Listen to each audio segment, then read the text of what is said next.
Hey everybody, this is the Crossman Sports Talk Podcast, episode 14. How's everybody doing tonight? We're going to start off the night, even though this is kind of last week's news, I wanted to talk about the Goff Stafford trade that occurred last week that shocked the NFL world, so to speak. The Rams gave up a lot, including Goff, to get him out of there. What, two first-rounders? Two more first-rounders. So the Rams right now are going to go 7 years, unless obviously stuff happens where they get rid of people for round picks and stuff. But they got 7 years where they're not going to have any first-round picks. Yeah, they were started in 2018 all the way to 2025 until no first-round picks. Yeah, and on the Stafford end, like we talked about the last time, it was a mutual agreement between him and the Lions to kind of just part ways and do it over with. So, in regards to shakeups in the NFC West, how much do you think this will change everything, the dynamic of the placements and how the Rams are going to play and everything? I think it's going to be difficult to transition, honestly. I mean, they've already lost eight coaches from the staff. All you did was trade AIDS for cancer. Honestly, I mean, I don't think much of Stafford, never have. Big turnover amount, turns the ball over quite a bit, injury prone. I just think it's going to be tough. I think Rams were already in a crunch with their salary cap. There's some guys they're not going to be able to sign. There's not much of a difference in the contract between Stafford and Goff. So I think it's going to be difficult for him, honestly. Yeah, I agree. Pat, do you think in regards to what they gave up, what the Rams gave up for Stafford is worth it? I would have said if they wouldn't have given up so much, I would have said, yeah, Stafford is a step up from Goff.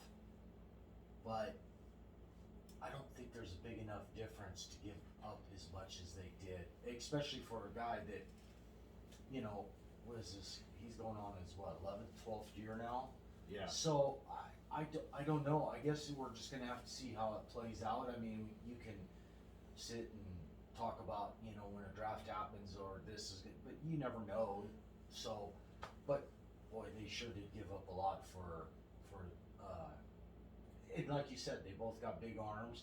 So how much more is Stafford going to be able to give you that Goff couldn't for that amount that you gave up? So I don't know. And the other part is, like I said, like Brian just talked about, you're not going to be with the cap space the way it is. How are you going to be able to keep all the other guys just to, with the cap space?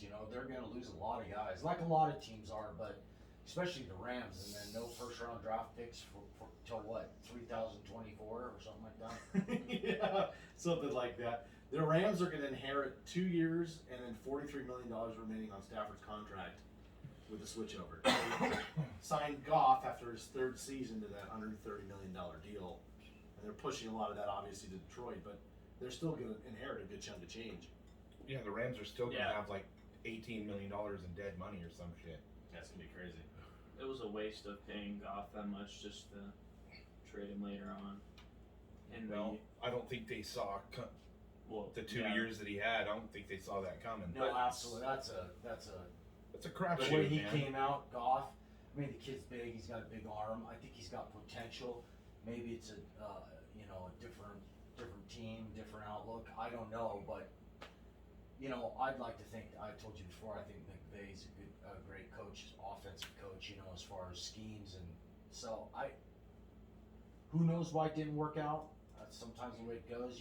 Different scenery may work out for both guys better. So just gonna have to wait until next season to see how it goes. Yeah. But it's still a lot to give up, though. Yeah, that's a lot. Knowing maybe for like a quarterback, Deshaun Watson would be a type of guy that no one would be surprised if they gave up 2 first-round picks. Yeah, that makes sense. But for somebody like Stafford with his age, it's kind of confusing why they would give up 2 first-rounders for a 32-year-old quarterback. I completely agree with you, Gav. And with his injuries. Like I said, man, it's trading AIDS for cancer. It's fucking worthless to me. Yeah. So and it's going to be interesting. We'll see how the dynamic changes in the NFC West. I've just never understood what everybody saw in Stafford. I mean, he's a tough dude. Oh, he's a tough dude, but he had plenty of teams. Yeah, true. That that were good enough to do something, but he's not the guy to take him there. So agreed. good. Hopefully he drives the Rams right into the fucking ground. I'm fine with that. Yeah, me too. So other news. So it came out this week that so New Orleans. So Drew Brees agreed to reduce his salary down to veteran max, showing signs that he is going to retire at the end of this season. We are still waiting currently for that announcement to occur, but Sean Payton was pretty confident he would do it in the next week or two. He's going to get for his 2021 salary. It's going to be from $25 million to the veterans million of $1.075 million. That's what they confirmed through ESPN. That move will free up nearly $24 million in salary cap space for the Saints team because they're projected to begin the offseason close to $100 million over the cap, which is outrageous. Which is like we were talking about last time, is just how bad a lot of these teams are going to be upside down with this cap. It just shows you though how good of a guy Brees is. He knows that even if he decided to play one more year, he knows that if he decided to do that for selfish reasons, even though I still think he can play, but I mean that's pretty good of him to do what he did because he knows that that's what's going to help. That's true class. That's true class, and he's always been. I don't care what you say about Brees. He's always been. Yeah, he's not a big a douchebag to come out and say I've been hit too many fucking times, my pussy hurts. And it's also still when Drew Brees did that, they're still negative 74. I don't know how they're gonna free all that up. Yeah, I don't understand. I've never heard of that much money being over. I have no idea how they're gonna do it. Yeah, what was it? There's got to be some serious adjustment on contracts. What was that one guy? Cameron Jordan? I have a good feeling that he's going to be going. But the point I'm trying to make about this whole thing, about this cap thing going on, I mean, obviously everybody's got to feel a crunch. But what are these free agents that are free agents? How do they expect that they're going to get all this big money? I don't understand how it's going to work. Because if one team has to let somebody go because they can't afford them under the cap, well, yeah, okay, there's a few teams, but with the readjustment of the cap space because of COVID, how's there going to be major movement There isn't. and big contracts? I don't understand it. So what benefit is it for somebody to leave to go to another team? Well, the predicted cap was supposed to be 175, is what they were thinking. Now they're thinking it's going to be more like 189, 190. That's what it's at right now. What is? The cap? Yeah, so they're thinking it, instead of going down $5 million, it may go up $5 to $10 million. So that frees up a little bit of money, but like John Clayton said, you're gonna see maybe 5 to 10 big contracts, Right? because there's still teams out there that are Got a lot of money. have a lot of money to spend. You know, Jacksonville's got 800 trillion fucking dollars. Colts, Jets. Colts got a lot of money. You know, there's some teams out there. You're gonna see a little bit of movement, but you're gonna see a lot of the 1 year prove it deals for a lot of these guys. And obviously, we signed Jamal Adams. If we extend Jamal Adams, that saves money on the cap the next couple of years. Yeah. And a lot of that's going to happen. You give some of these guys extensions and maybe move it a couple of years down the road when the cap goes back up over $200 million like it was supposed to be this year. So, yeah. There's going to be movement, but I think, like John Clayton said, he said a lot of these guys should expect and should know that the money's not going to be floating like it has been in the past few years. Makes sense. And, you know, with the Drew Brees thing, it came out, Sean Payton came out and said that they're really going to push to re-sign Jameis Winston.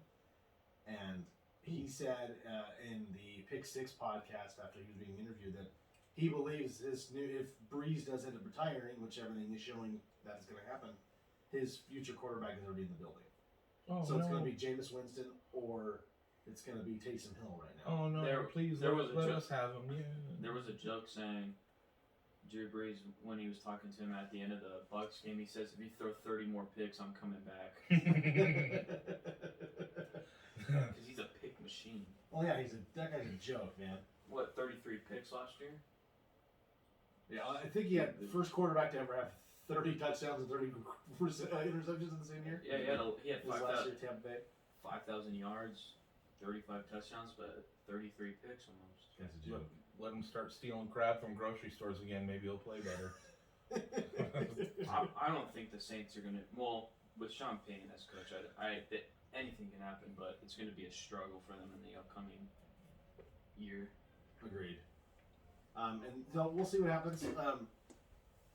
You're gonna have to, play the waiting game and see what happens in New Orleans. See if they draft somebody, pick somebody up in the offseason. That's gonna be interesting as shit to watch how they fucking maneuver that gap, man. It's gonna be crazy Yeah. right now. That's a lot. I mean, Seattle was somewhere like $3 to $5 million under the cap, and then hopefully this gets adjusted and.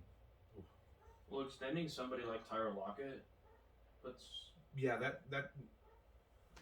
But now that Russ wants his vagina massaged every fucking year, I mean, some of these guys aren't going to be able to get signed, so the cap's going to work against us too. Yeah, we'll talk about Russ here soon. Oh, good. We got a little bit of quarterbacks all the way around here. So it came out that people are kind of looking at Derek Carr, looking at maybe a possible trade offer to get Carr out of Las Vegas. Also, it came out this morning that there are a lot of interest behind the backup in Las Vegas, which is Marcus Mariota. Yes. A lot of people are interested because he had a couple games last year he played, and then he looked really good, and he looked excellent, and there's a lot of people maybe calling around for him as well. Maybe that's Russell Wilson calling to yell at me. He's like, I'm sorry, give you my vagina massage. I was hearing if Derek Carr was going to be traded, it was going to be like a Deshaun Watson trade. So there's a lot. Yeah, they interviewed John Gruden this last week and talking about what's the stuff about them being interested in